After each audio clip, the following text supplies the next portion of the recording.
Postmodernism as a literary period. The postmodern movement covers music, architecture, art, and literature, where literature is the area that I'll focus on in this little presentation. First off, I'll try to pin down the characteristics of postmodern literature. Secondly, I'll introduce some postmodern thinkers and their theories. Then I'll apply the characteristics of postmodern literature to one work in particular. Basically, this period marks a shift in our way of seeking knowledge. From postmodernism and forward, there is no universal truth to guide us. Postmodern literature is typically quite experimental and plays with the meaninglessness of our lives, but in a positive way, not as negatively as they were in modernism. But other than that, postmodern works are most often very different from each other. Nonetheless, there are a handful of features that I'll present. The first one being the use of irony and sarcasm, which means that, well, there's a use of irony and sarcasm, but also surrealism, parody, black humor, and there's no higher purpose for literature other than entertainment. Um, you don't exactly differentiate between high or low art in postmodernism, and one deals with serious topics in a non serious manner. Then we have intertextuality and no originality, which implies that there are references to other works.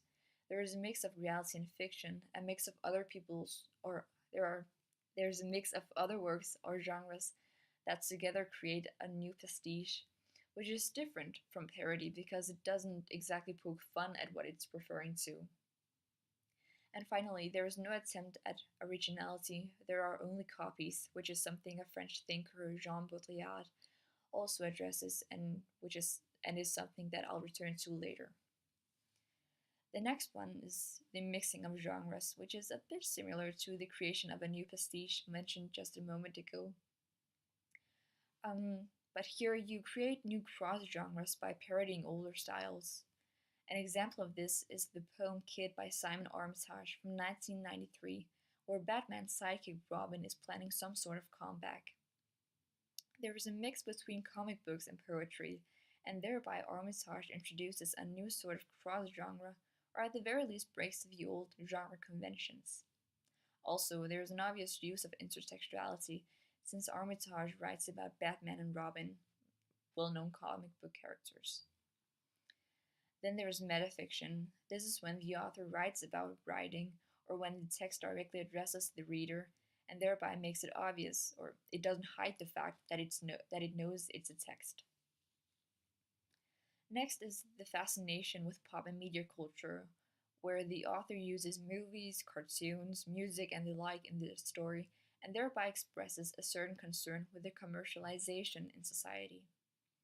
An example of this feature is the poem A Supermarket in California by Allen Ginsberg, where the narrator thinks that not knowing where items and products come from is probably not a good tendency, and thereby points to the American consumer culture as something negative. Then we have fragmented narratives. This feature involves broken storylines, first-person narrators, multiple narrators, local stories, or narratives that have taken the places of meta-narratives, which is also something that a French thinker, Jean-François Lyotard, pointed out.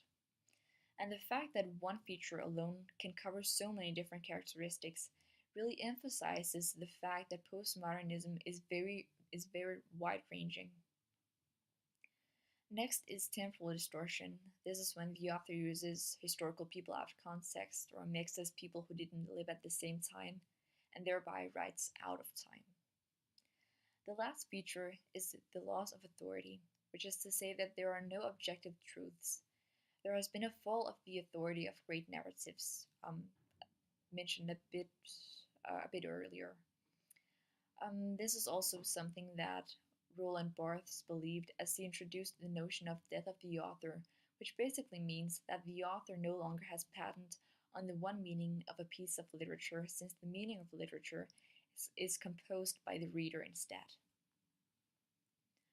Although the characteristics that I've just listed and explained are all to be found in postmodern literature, it's still very difficult to offer an explanation, to offer a definition on postmodernism, perhaps even more for postmodernists themselves. This may partly this may partly be because of the deconstruction of language that appeared in this period. Deconstruction, introduced by Ferdinand de Saussure, means that it's easier to explain what something is by pointing out what it isn't. For instance, it's easier for one to define a horse by saying, well, it's a horse because it isn't a book. But since postmodernism is so many different things, it's difficult to point to exactly what it isn't. And that might be why so many people have refrained from actually offering a definition on postmodernism. Jean Baudrillard, the thinker that I mentioned some time ago, developed the notion of deconstruction even further, though I'll focus more on another one of his theories.